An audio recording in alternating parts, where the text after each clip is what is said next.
William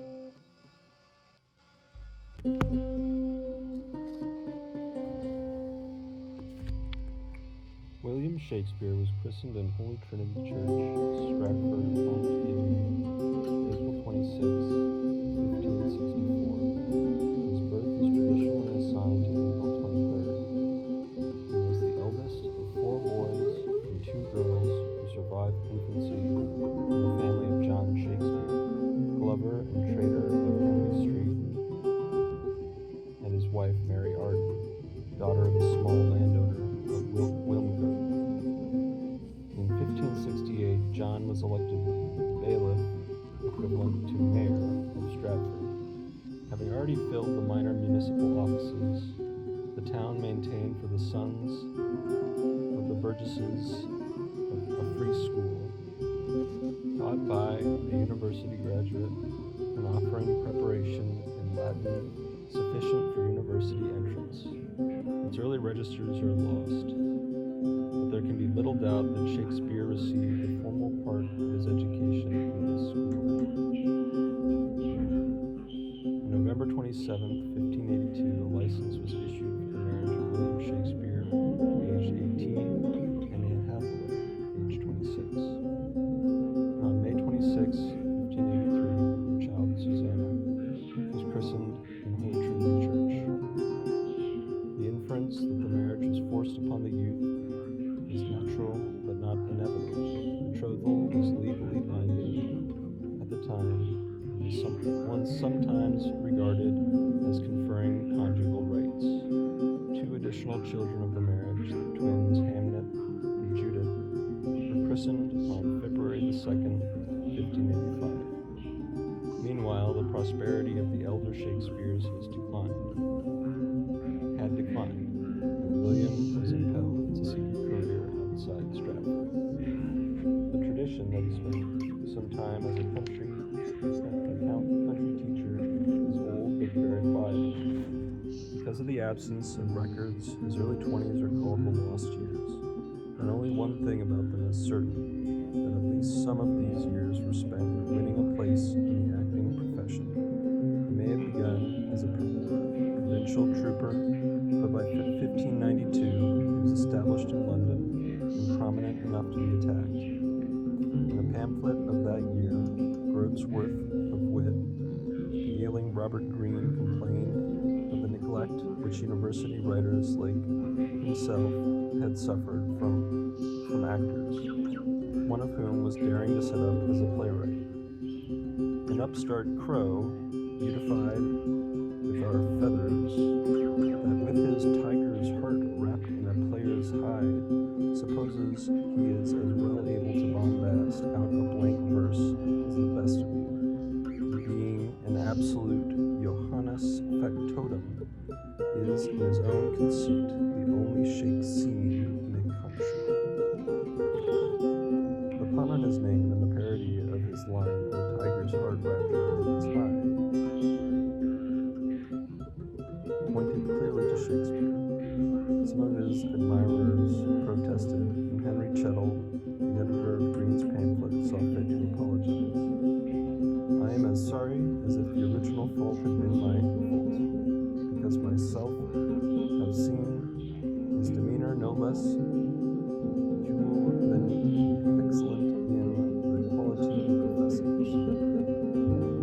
Besides, viewers of worship have reported his uprightness of dealing, which argues his honesty, his facetious grace in writing, and improves his art."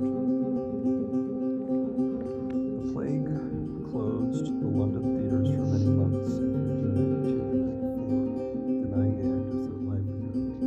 In this period belonged Shakespeare's 2 narrative poems, Venus and Adonis, and The Rite of Creation, both dedicated to the early Southampton, Earl of Southampton. No doubt the poet was rewarded with a gift of money, as usual in such cases, but he did no further dedicating, and we have no reliable information whether Southampton or anyone else became his regular patron. His sonnets, first mentioned in 1592 and published without his consent in 1609, are intimate, being explicitly autobiographical. They seem to commemorate the poet's friendship with an idealized youth, rivalry with a more favored poet, and love affair with a dark mistress, and his bitterness when the mistress betrays him in conjunction with his friend. But it is difficult to decide precisely what the story is. It's possible to decide whether it is fictional or true. The true distinction of the sonnets, at least of those not purely conventional, rests in the universality of the thoughts and moods they express, and their poignancy. In 1594 was formed the theatrical company known until 1603 as the Lord Chamberlain's Men. Thereafter, as the King's Men. Its original membership included, besides Shakespeare, the beloved clown Will Kemp and the famous actor Richard Burbage. The company acted in various London theaters and even toured the provinces, but it is chiefly associated in our minds with the Globe Theatre built on the south bank of the Thames in 1599. Shakespeare was an actor and joint owner of this company and its Globe for the remainders of his creative years. His plays, written at the average rate of 2 a year, together with Burbage's acting, won it its place of leadership among the London companies. The individual plays began to appear in print, in editions, both honest and piratical, and the publishers became increasingly aware of the value of Shakespeare's name on the title pages. As early as 1598, he was hailed as the leading English dramatist in the Palladis Tamia of Francis Meres.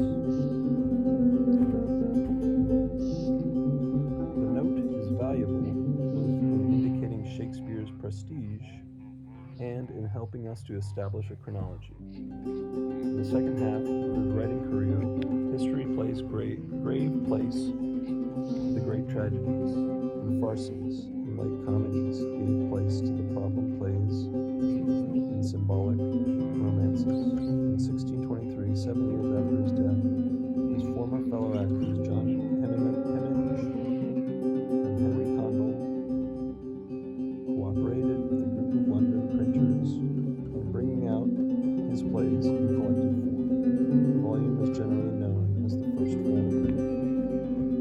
Shakespeare had never severed his relations with Stratford.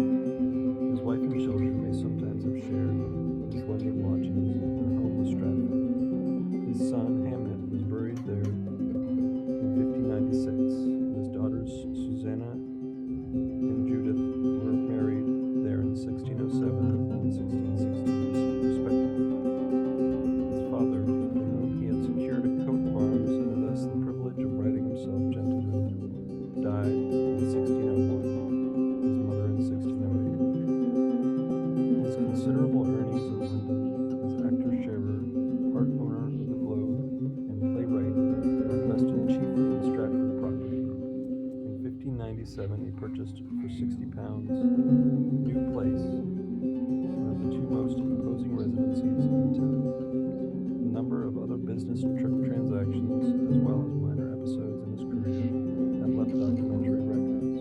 By 1611, he was in a position to retire, and seems gradually to have withdrawn from theatrical activity in order to live in Stratford. In March 1616, he made a will, leaving token bequests to Burbage, Hemming, and Condell, with the bulk of his estate to his family. The most famous feature of the will, the bequest of the second best bed to his wife, reveals nothing of his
and believe.